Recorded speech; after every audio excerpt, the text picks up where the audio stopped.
Las rivalidades étnicas continuaban dividiendo el imperio. Ricímero, general de procedencia bárbara, ostentaba la máxima autoridad en Roma y no dudó en eliminar a todo el que se le interpuso, incluyendo a sus amigos más íntimos. Las provincias occidentales estaban muy debilitadas y recibían ataques continuos por parte de diferentes pueblos bárbaros. En medio de este caos, un líder romano parecía dispuesto a devolver a Roma su antiguo esplendor. Pero un ambicioso príncipe bárbaro se cruzó en su camino. Para el imperio, aquel enfrentamiento fue el principio del fin.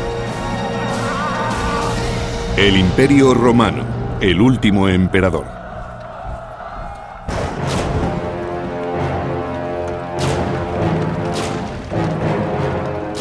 En el siglo V después de Cristo, el Imperio Romano Occidental no era más que una sombra de lo que había sido. El imperio estaba sumido en una crisis profunda.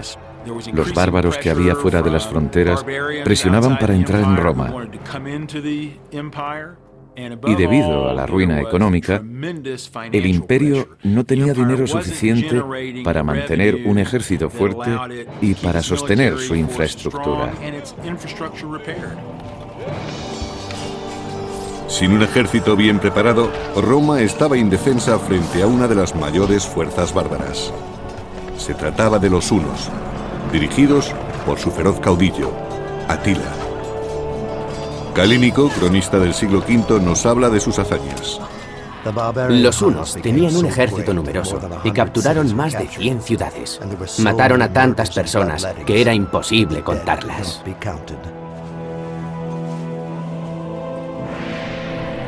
Los hunos, una tribu nómada del este, terminaron de arrasar el imperio. La verdad es que ya no existía el Imperio Romano Occidental. Las provincias de Occidente se habían disgregado y los enfrentamientos eran continuos. Había tantos reinos, tantos ejércitos luchando por el control, que en realidad no existía ningún control. Constantinopla, la capital del Imperio Oriental, había resistido las invasiones de los hunos, pero el Imperio Occidental estaba más debilitado, y la provincia romana de Panonia cayó en manos de Atila, rey de los hunos.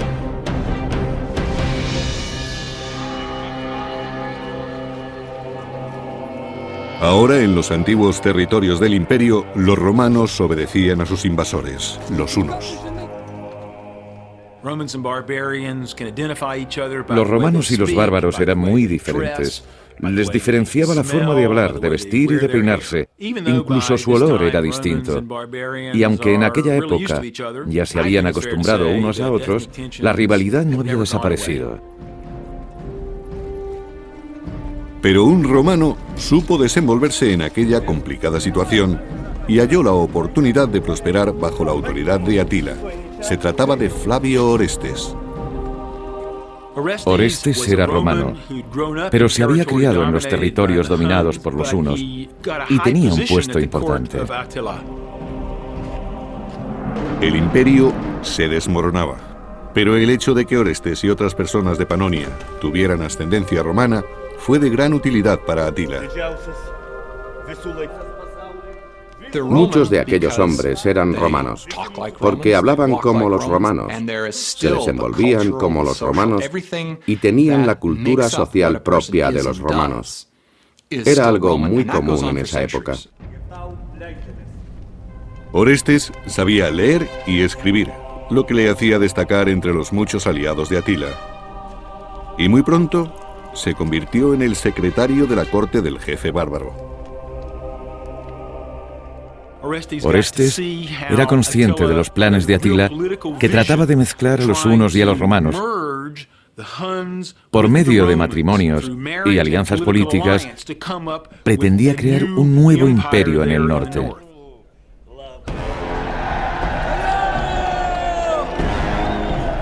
Orestes era uno de los colaboradores más cercanos de Atila y fue testigo directo de la crueldad de la justicia bárbara.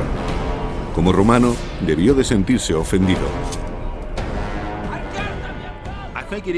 Había mucha rivalidad entre los bárbaros y los romanos.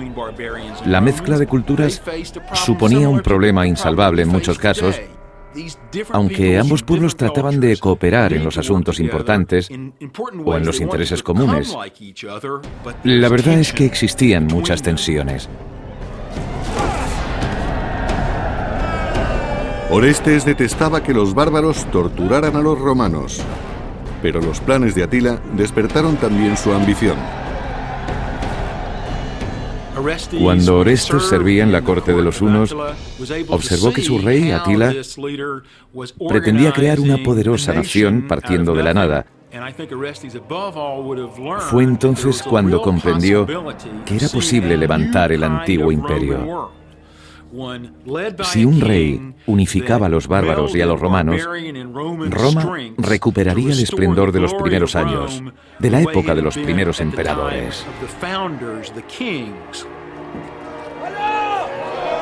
Orestes trabajaba al servicio de los bárbaros, pero siempre se sintió romano. Pensaba que su pueblo era superior y deseaba que el imperio recuperara su antigua gloria. En el año 453 después de Cristo, el reinado de Atila terminó de manera inesperada en su noche de bodas.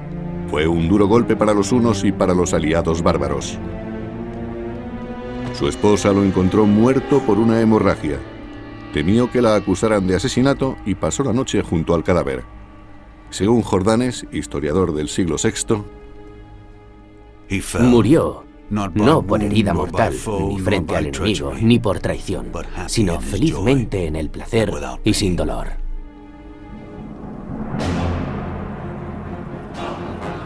Sin embargo, la desintegración de los hunos no liberó a Roma.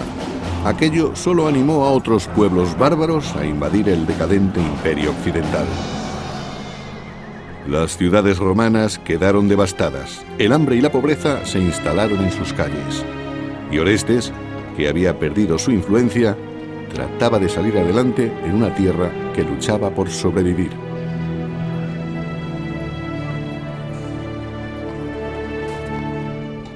En algunos casos, según la región, la infraestructura se derrumbó muy deprisa.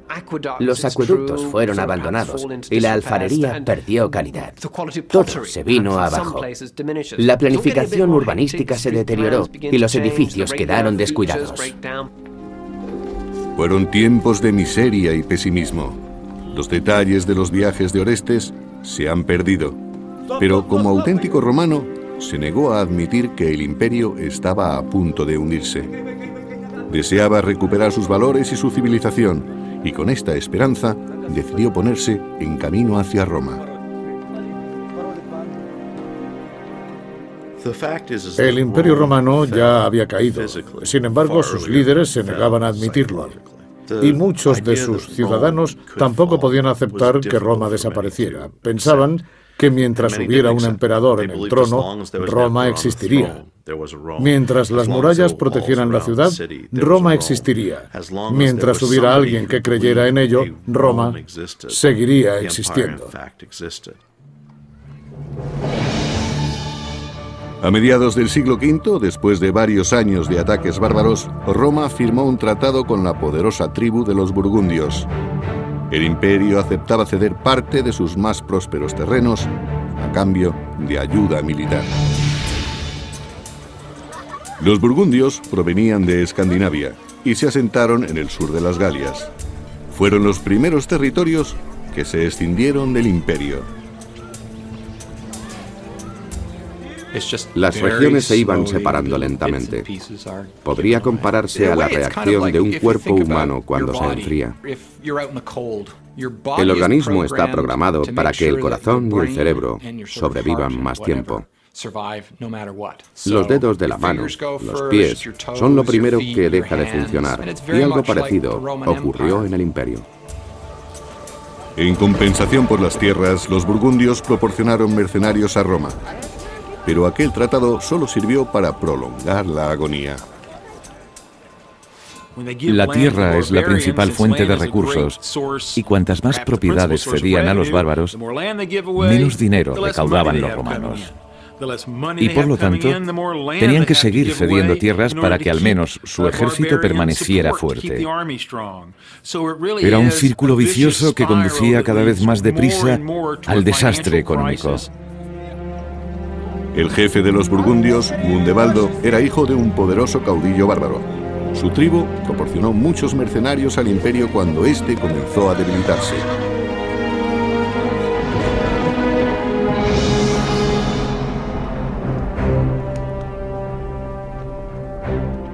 En la capital del imperio, Gundebaldo fue proclamado jefe del ejército. Pero su autoridad no se limitaba a los soldados, y fue él quien eligió al nuevo emperador, Glicerio. Gundebaldo lo eligió porque creía que le sería fiel y esperaba que gobernase según las órdenes que él le dictase. Glicerio no debía tomar ninguna decisión sin consultar antes con Gundebaldo.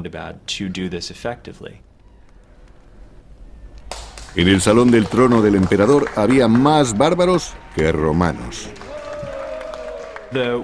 En aquellos momentos, el ejército romano se componía principalmente de bárbaros. Es posible que hubiera soldados romanos, pero según los escritos, la mayoría eran turcos, germanos y otros muchos hombres procedentes de pueblos bárbaros. Odoacro era un guerrero bárbaro, pero estaba a cargo de los mercenarios de Glicerio. Odoacro consiguió un cargo muy importante en la Guardia Imperial. Era un militar muy competente y demostró tener una gran capacidad de dirección.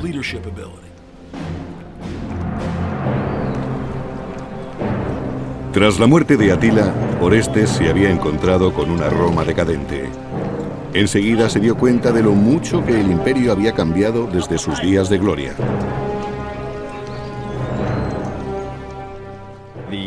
El poder del Imperio Occidental había desaparecido ya en el año 470, pero no todos los ciudadanos lo habían asumido. Pensaban que se trataba de un periodo de debilidad transitoria y que si la situación se enfocaba de otro modo, el imperio podría recuperarse. La experiencia de Orestes le permitió alcanzar un alto puesto en el ejército imperial, pero le sorprendió que Odoacro, un humilde bárbaro, ocupase un puesto similar. Los dos eran hombres muy ambiciosos y habían pasado por momentos muy duros. Orestes había trabajado al servicio de la corte de Atila y Odoacro era un jefe militar que había logrado ascender en Roma, a pesar de sus raíces humildes. Los dos tenían mucha experiencia como militares y creo que fue la ambición lo que acabó enfrentándolos. Orestes y Odoacro tenían ideas diferentes sobre el imperio. Uno de ellos era romano, el otro bárbaro. Después de pasar muchos años en la corte de Atila, el romano Orestes fue nombrado general del ejército de Roma. Pero se encontró con un imperio que estaba a punto de desaparecer. Además, el poder ya no residía en el emperador Glicerio, sino en Odoacro, general bárbaro, y en Gundebaldo, jefe burgundio.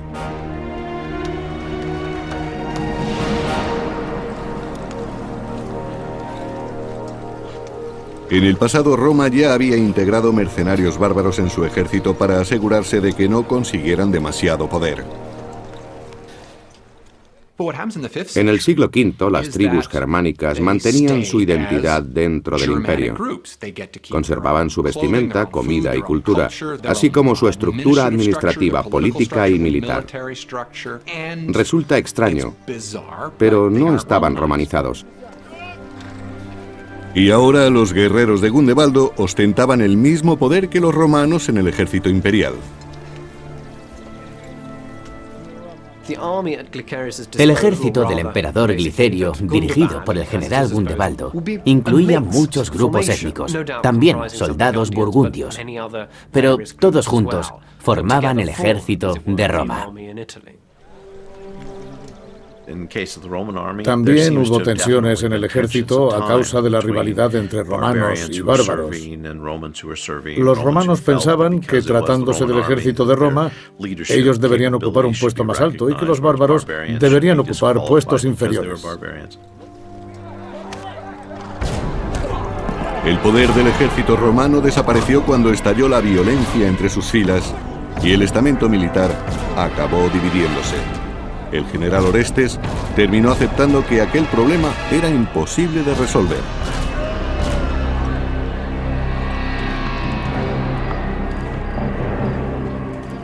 Algunas tribus atacaron al imperio, que sufrió grandes pérdidas en las Galias. Los soldados romanos comenzaron a dudar de la lealtad de sus aliados bárbaros. Creo que, dada la situación, cada uno se ocupaba de sí mismo. Fue una época muy confusa y los ejércitos estaban integrados por grupos que no tenían los mismos intereses. Ni siquiera los romanos coincidían entre sí. Incluso en el campo de batalla reinaba el caos. El ejército ya no luchaba por el imperio, sino que cada soldado lo hacía por sí mismo. Cuando los bárbaros saquearon las costas mediterráneas del Imperio Occidental, el Imperio Oriental, con su capital en Constantinopla, decidió intervenir.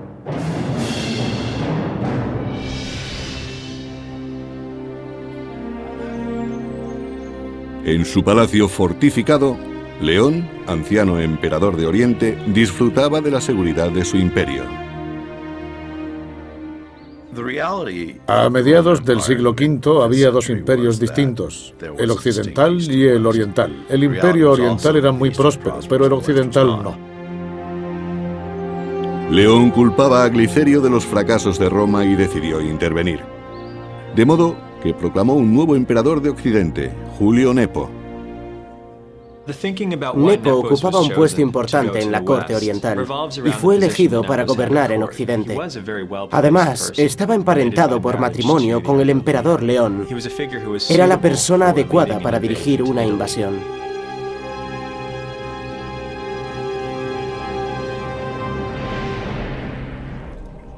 En el año 474 después de Cristo, Nepo reunió un ejército y partió desde Constantinopla hacia la península itálica.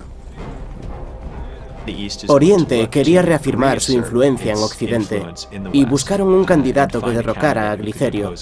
Su reacción no tuvo nada de sorprendente. Acababa de ser proclamado emperador, pero Nepo tenía que demostrar muchas cosas todavía si quería rescatar el imperio occidental de manos de los bárbaros. Cuando el ejército de Nepo partió de Constantinopla, el emperador Glicerio preparó su propio ejército en Roma para contrarrestar el ataque. Pero cuando Glicerio ordenó a Orestes y a Odoacro que aprestaran sus tropas para el combate, comprobó la falta de lealtad de los bárbaros. Gundebaldo y los burgundios le habían abandonado.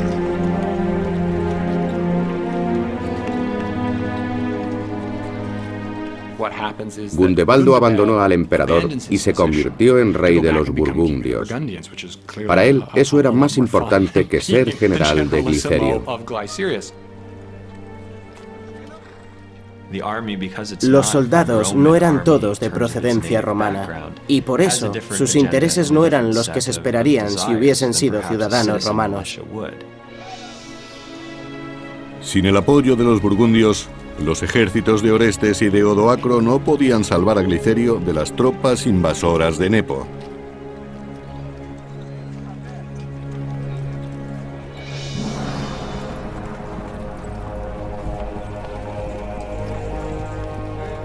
Cuando Nepo se acercaba a Roma, Glicerio salió a su encuentro, pero no a luchar, sino a pedir misericordia.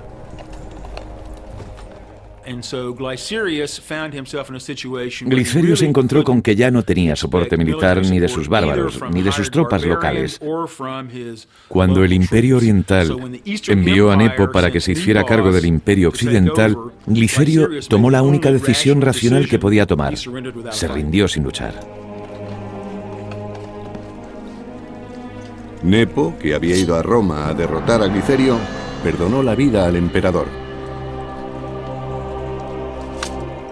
Nepo quiso aparentar que se trataba de un acuerdo legal y que sería proclamado emperador contando con el apoyo de Glicerio. Quería que pareciese que Glicerio lo consideraba más indicado para gobernar.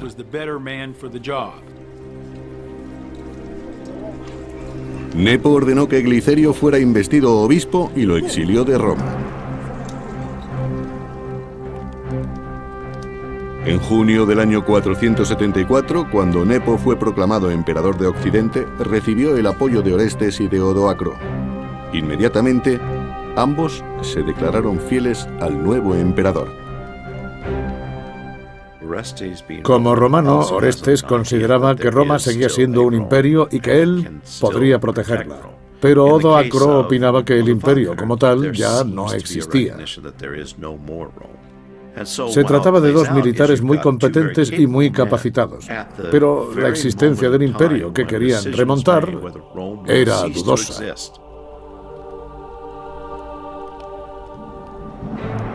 Nepo ascendió al romano Orestes y al bárbaro Odoacro a los más altos puestos de su corte, otorgándoles un gran poder. Ascendiendo a la vez a Orestes y a Odoacro y confiriéndoles el mismo poder, o al menos la misma consideración, estaba preparando su camino a la ruina. Ambos eran personajes de una firme voluntad y una gran experiencia como militares. Pero los visigodos y otros pueblos bárbaros seguían realizando incursiones en el último territorio romano que quedaba en las Galias.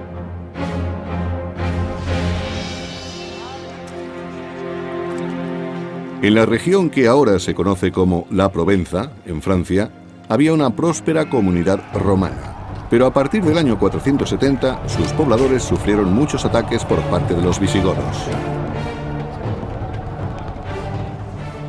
Eurico, el rey de los visigodos, era muy ambicioso. Quería expandir su territorio y apoderarse de las regiones del sur de Francia que todavía no estaban bajo su poder. Tenía un ejército fuerte. Las fuerzas de los visigodos eran abrumadoras. Aquella invasión y todas las anteriores fueron reduciendo poco a poco los territorios romanos en las Galias. Finalmente, solo quedó una pequeña franja costera en lo que hoy es el sur de Francia. Los guerreros visigodos arrasaron las aldeas de la Provenza sin compadecerse de los ciudadanos romanos que estaban indefensos.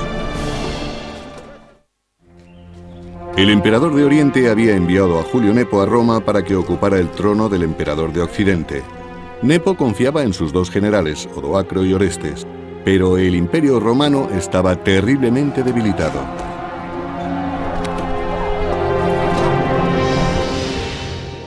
Los bárbaros visigodos invadieron el sur de las Galias, forzando a combatir a las legiones romanas de la frontera.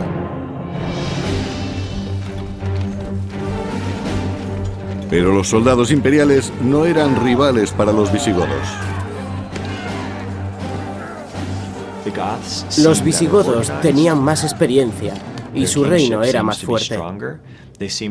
Podían movilizar más hombres y sus tropas estaban mejor preparadas para enfrentarse a cualquier imprevisto en la batalla. El combate fue muy sangriento. Los romanos no sabían qué hacer.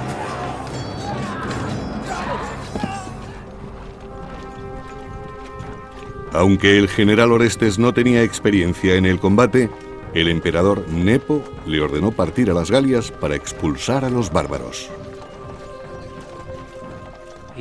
Prometió nombrar a Orestes gobernador de las Galias. Pero, aunque el nombramiento tuviese visos honoríficos, resultaba un poco sospechoso.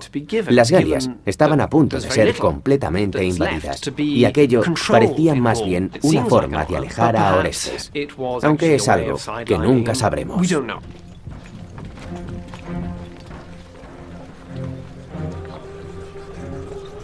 Pero en su campamento en la frontera romana, Orestes planeó una estrategia e intentó dejar a un lado a Odoacro y al nuevo emperador, Nepo.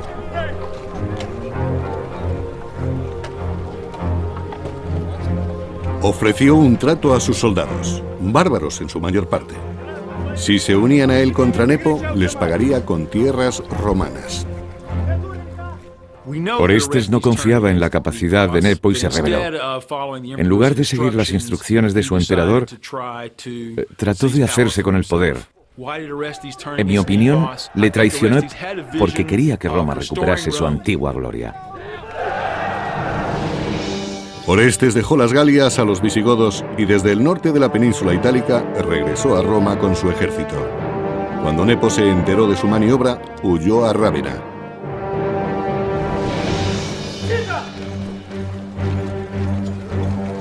En agosto del año 475, Orestes marchó hacia Rávena y ordenó a sus tropas que buscaran al emperador. Los soldados bárbaros saquearon la ciudad y destruyeron las propiedades de los ciudadanos. Orestes debía pensar que Nepo estaba vendiendo el imperio romano a los bárbaros. O quizás su ambición era muy fuerte y deseaba hacerse con el poder de todo el imperio. Pero a pesar de las amenazas, nadie reveló dónde se escondía el emperador. Nepo hubo de abandonar la ciudad en secreto. Según Jordanes, historiador del siglo VI, Nepo huyó a Dalmacia y vivió allí como un ciudadano más. Curiosamente, se trataba de la misma ciudad en la que el emperador Glicerio había sido nombrado obispo. Nepo vivió exiliado, pero se hizo llamar emperador hasta el año 480. Algunos historiadores le favorecen considerándolo el último emperador, pero hacía ya mucho tiempo que no lo era. Tras la huida de Nepo y con los soldados bárbaros bajo su mando, Orestes pensó que podría restaurar el orden en un imperio sumido en la anarquía.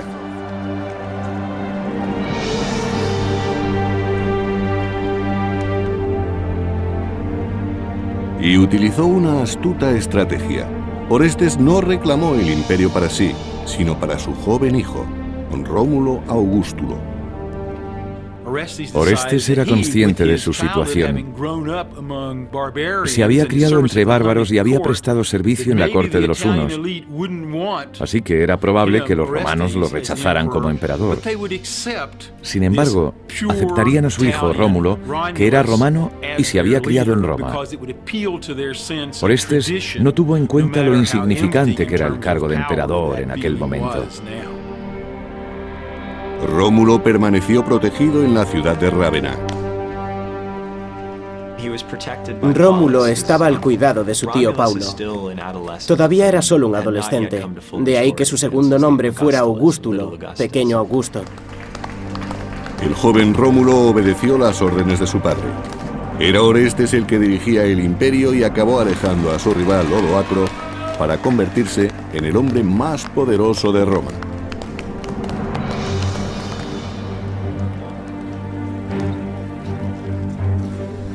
Pero Orestes ignoró la deuda contraída con los soldados bárbaros y después de haber cumplido su parte del trato, estos le exigieron el pago de lo acordado.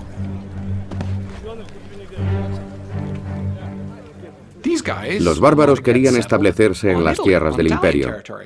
Sin embargo, Orestes como romano no quería que eso ocurriera y se negó a cederles esos territorios. Orestes no podía pagar a los soldados, y los soldados querían un emperador que les pagara.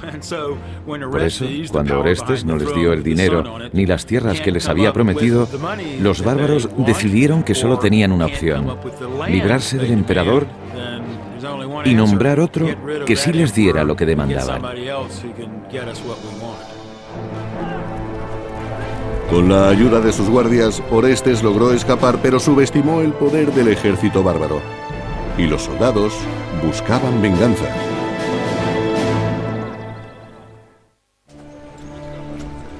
Después de varios años compitiendo con Odoacro, el romano Orestes consiguió aventajarle y coronó a su hijo de 12 años, convirtiéndolo en emperador. Pero las tensiones aumentaron cuando no pagó su parte del trato al ejército bárbaro.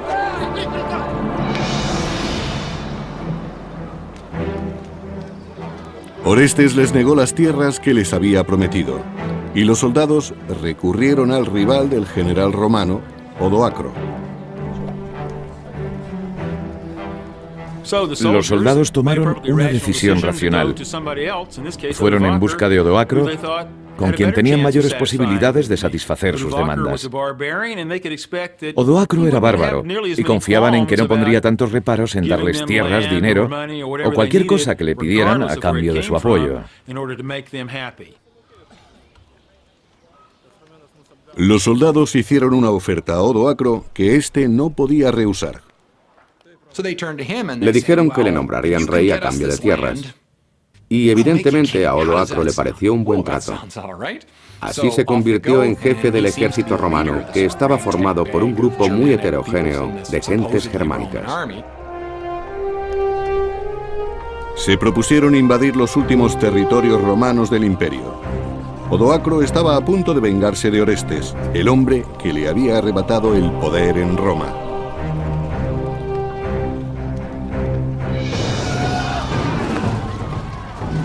Inmediatamente sus huestes empezaron a saquear las ciudades romanas. Según los historiadores, estuvieron saqueando ciudades durante varios días. A los ricos les arrebataron todo su dinero.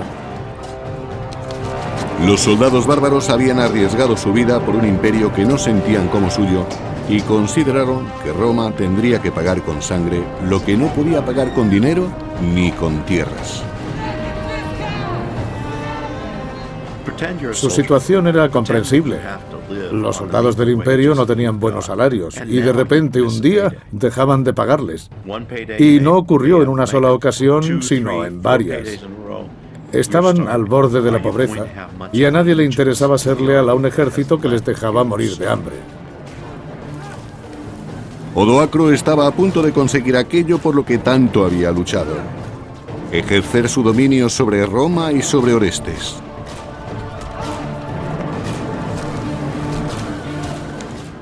Lo que ocurrió en el año 476 no fue exactamente una guerra. No hubo invasiones ni grandes batallas, solamente había soldados que trataban de sobrevivir. Y para conseguirlo, tenían que hacer todo lo necesario. Estaban entrenados para luchar y lucharían contra todo aquel que se interpusiera en sus planes. Por eso los levantamientos y los saqueos eran continuos. Orestes decidió dejar a su hijo, el joven emperador Rómulo, en Rávena, al cuidado de su tío Paulo. Después, el general bárbaro escapó a Ticino, en el norte de Italia. Orestes se vio obligado a refugiarse en Ticino, la moderna Pavía, para escapar de Odoacro y de su ejército. Sabemos por algunos escritos que el obispo de Pavía dio refugio a Orestes. Pero no logró librarse de la ira de los bárbaros. Orestes se vio forzado a huir cuando Odoacro y sus hombres registraron la iglesia tratando de apresarlo.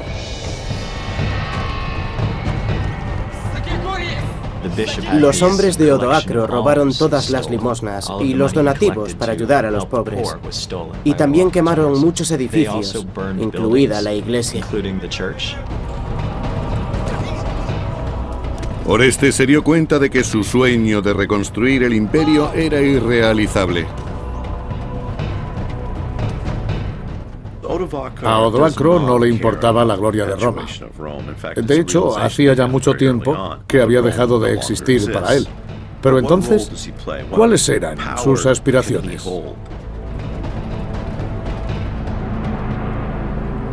Orestes y su guardia escaparon de Ticino. Trataban de ganar tiempo para preparar el enfrentamiento contra Odoacro. Hacía mucho tiempo habían sido compañeros en la corte. Ahora ambos luchaban por el poder. Ambos estaban muy orgullosos del puesto que ocupaban y ninguno quería reconocer la autoridad del otro. Por tanto, el enfrentamiento era inevitable. Orestes y su ejército llegaron finalmente a Plasencia, la moderna Piacenza, antes de enfrentarse a Odoacro en el campo de batalla.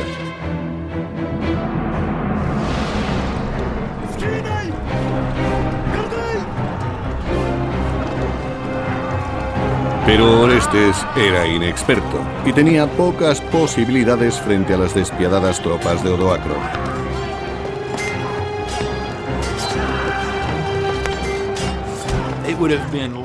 La batalla fue muy violenta. En realidad, no es el entrenamiento militar lo que da la victoria a un ejército. El ánimo y la confianza con que acuden a luchar los soldados tiene mucha influencia en el resultado. Hubo muchos cadáveres, heridos y hombres paralizados por el miedo. Orestes estaba siendo derrotado.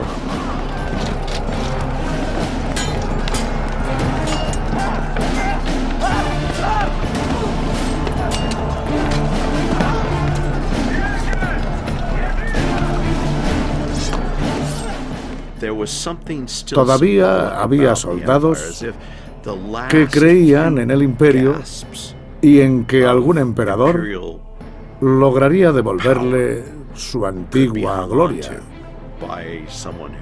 Para ellos, el imperio seguía existiendo,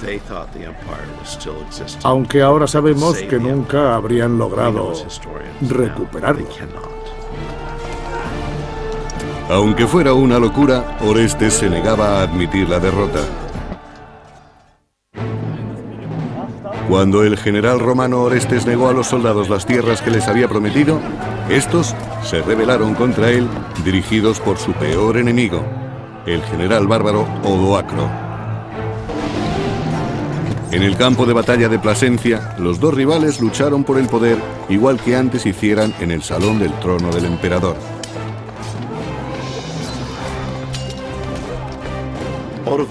Odoacro y Orestes eran los dos personajes más importantes del Imperio Occidental. El futuro de Roma dependía de ellos y deberían haber colaborado juntos. Nunca se plantearon llegar a un acuerdo. Eran demasiado ambiciosos y recurrieron a la guerra. Se enfrentaron en una lucha a muerte, y cuando por fin terminó la batalla, Orestes, el romano, sucumbió ante el poderoso bárbaro.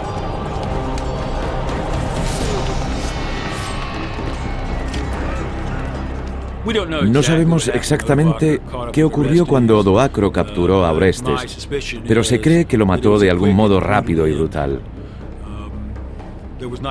No se celebraron ceremonias ni funerales en su honor.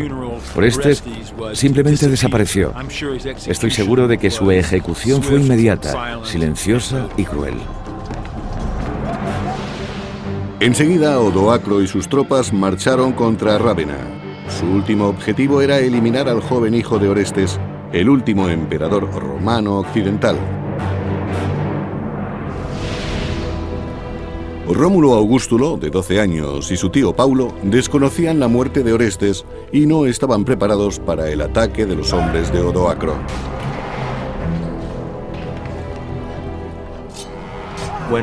Cuando Odoacro llegó a Rávena, Rómulo no pudo hacerle frente.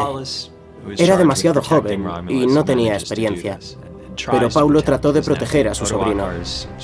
Los hombres de Odoacro mataron a Paulo y capturaron al emperador. Aterrado, el joven trató de escapar. Era el último emperador romano y los bárbaros habían decidido eliminarle. No pudo esconderse de ellos. No tenía escapatoria. En realidad, Rómulo no era más que un títere. Odoacro no tenía motivos para asesinarlo. Pero el despiadado guerrero tomó una decisión sorprendente. Perdonó la vida al joven emperador y lo envió al exilio. Al perdonarle la vida a su enemigo, Odoacro mostró una gran clemencia. Con esta actitud, demostró a los romanos que era un soberano justo. En el año 476, Odoacro se convirtió en el primer gobernante bárbaro de Roma. Aunque ahora Odoacro era rey, no era el rey de Roma ni del imperio. Solo era el rey de sus huestes, de aquel variado grupo de gente que constituía el ejército. Odoacro fue rey, no emperador. El imperio romano, que surgió en el año 27 a.C., había desaparecido 500 años después de su nacimiento. Fue el final de los emperadores romanos en Occidente. El siguiente gobernante fue rey. En Oriente sí había un emperador romano, pero no podía controlar Occidente. Desde el punto de vista político, la situación había sufrido un gran cambio. Desde Constantinopla, el emperador oriental Zenón conoció la noticia de la caída de Roma. Durante mucho tiempo, aquel había sido el mayor temor del Imperio Oriental. Un mensajero transmitió las palabras del joven emperador Rómulo. Odoacro exigió a Rómulo Augustulo una última cosa. Debía enviar un mensajero a Constantinopla, en nombre del Senado y del emperador, para que comunicase en el Imperio Oriental que no se necesitaba ningún emperador en Occidente. Con un rey bárbaro gobernando en Roma, los símbolos imperiales ya no tenían sentido. Sabemos que Odoacro fue proclamado rey y que no vistió púrpura ni llevó la corona de oro del emperador romano. Él mismo decidió prescindir de los símbolos y las costumbres de Roma. Odoacro tenía la intención de ser algo nuevo, el rey de Occidente, no el emperador. Las vestiduras, coronas y joyas quedaban para el emperador de Oriente. Para Odoacro estas riquezas ya no significaban poder y prestigio, sino fracasos y pérdidas.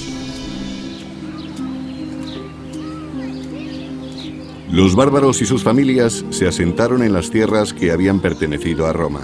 Eran los territorios por los que tanto habían luchado. Occidente estaba ahora en sus manos. Odoacro cumplió lo que había acordado con sus soldados y les dio lo que les había prometido. Demostró a su ejército que era un hombre de palabra. Los territorios del imperio fueron rápidamente ocupados por los bárbaros. Las haciendas se llenaron de mujeres y niños. Al principio, Roma se fortaleció porque aceptó a los extranjeros, pero cuando los bárbaros empezaron a llegar en gran número y quisieron formar parte del Imperio Romano, los romanos ya no pudieron ni quisieron aceptarlos como habían hecho antes. Sus razones eran muy complejas, pero fue un error. El hecho de no aceptar a los extranjeros fue lo que poco a poco debilitó al imperio y uno de los motivos principales de la caída de Roma. Pero a pesar de la caída del imperio, su legado sobrevivió. En lugares remotos como monasterios y bibliotecas, la cultura de la civilización romana se salvó y conservó milagrosamente. El recuerdo de Roma perduró en aquellos lugares en los que prevalecía el deseo de aprender. Muchos libros registraron las costumbres de aquel imperio y con el tiempo sus tradiciones, su literatura y su cultura llegaron a considerarse los cimientos de la sociedad civilizada. Roma nos ha legado una inmensa cultura, especialmente a nosotros, a Occidente, y también muchas instituciones y terminología. Las lenguas que hablamos tienen su origen en Roma. No podríamos escapar de la herencia del imperio, aunque lo intentáramos. Y eso es lo más importante de todo.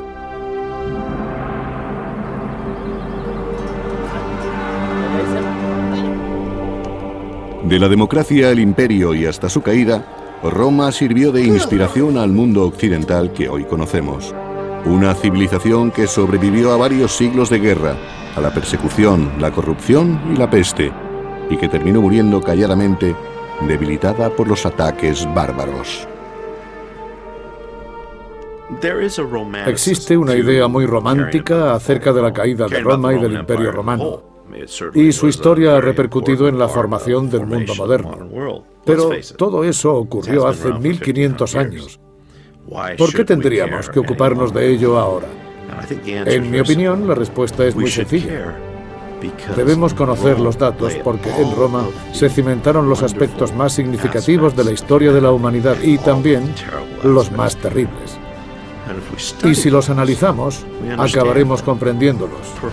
Quizás así podamos aprender de sus aciertos y evitar sus fracasos.